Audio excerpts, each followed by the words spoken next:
When you think of the legend that is Mick Foley, you get flashbacks and think of the crazy spots dating back to his time in companies like ECW, WCW, and the WWE. But what if I told you he had a brief stint in another major wrestling company, being TNA? Yes, Mick Foley was in TNA at one point, the same company that saw matches like Ultimate X and gave stardom to wrestlers like Samoa Joe and AJ Styles. But how did Mick Foley, the hardcore legend, end up in TNA of all places?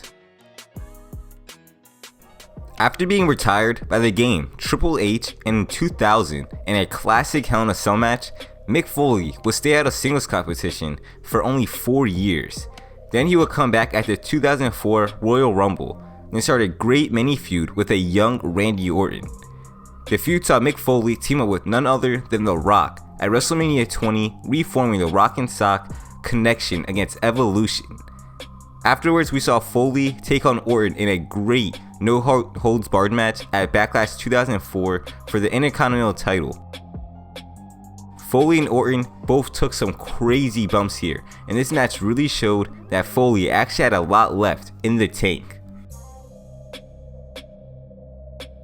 After Foley's great little resurgence in 2004, he was used pretty sporadically over the next 2 years, really not doing much at all, besides a Mankind appearance at Taboo Tuesday and a few appearances at some small indie shows. Until WrestleMania 22, where Foley finally looked to get his career-defining moment, and boy did he.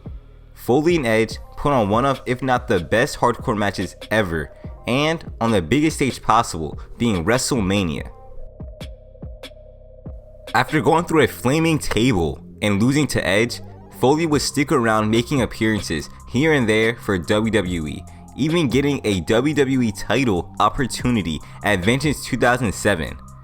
Then, after getting eliminated in the 2008 Royal Rumble and making a brief appearance at Mania 24, Foley was gone from WWE television, leading to most fans to assume the hardcore legend was finally retired.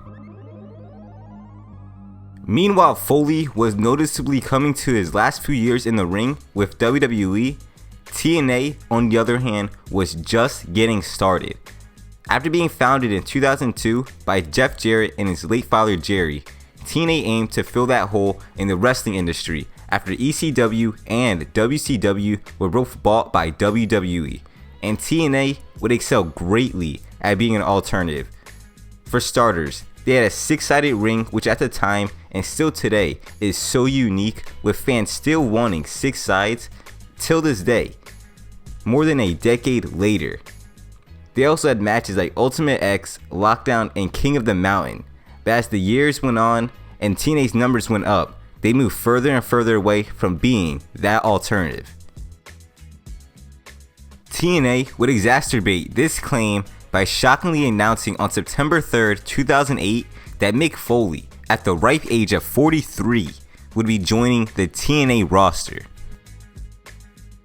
Foley's first live appearance in the Impact Zone happened a month later on October 2nd, which saw him instantly get slotted into a main event storyline as he was introduced as Jeff Jarrett's special enforcer for his matchup against Kurt Angle.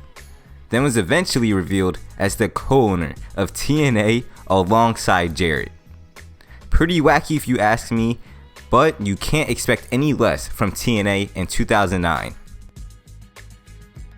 Foley's first match would be a 6-man tag team hardcore match, with Saul team up with AJ Styles and Brother Devon against Booker T, Scott Steiner, and Billy Gunn, who was supposed to be Kevin Nash but got replaced due to a staph infection.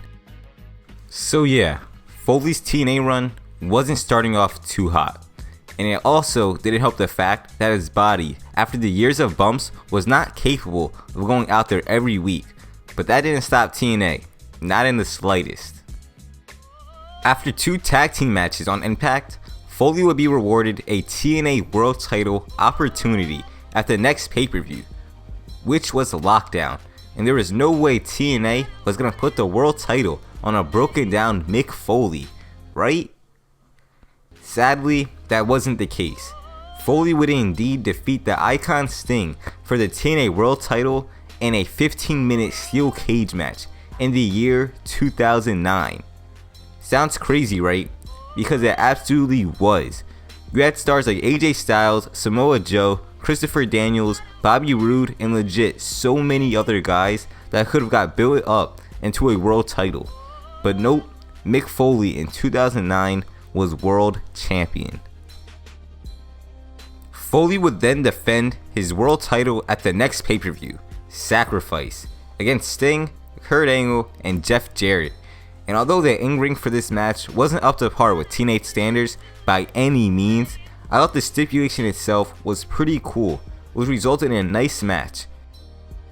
The stipulation was the ultimate sacrifice, which saw each participant put something on the line.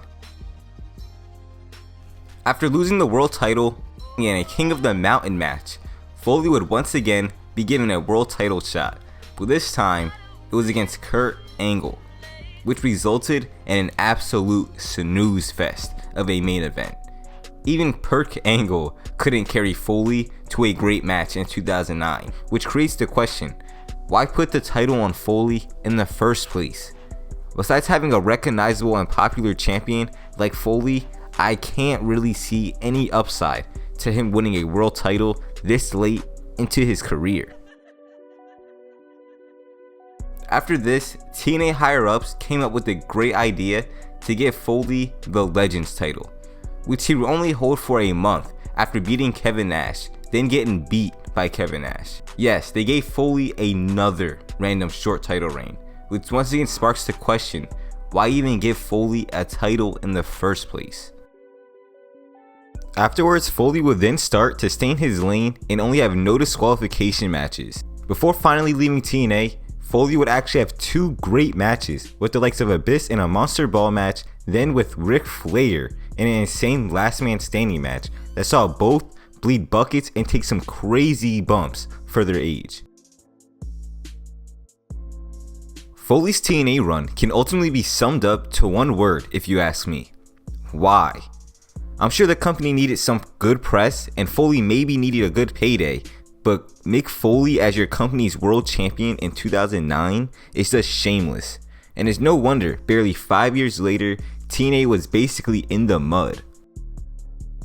Foley would leave TNA in 2010, then shockingly look to make a comeback in the WWE, but fortunately after not being able to be cleared by doctors, that was unable to happen.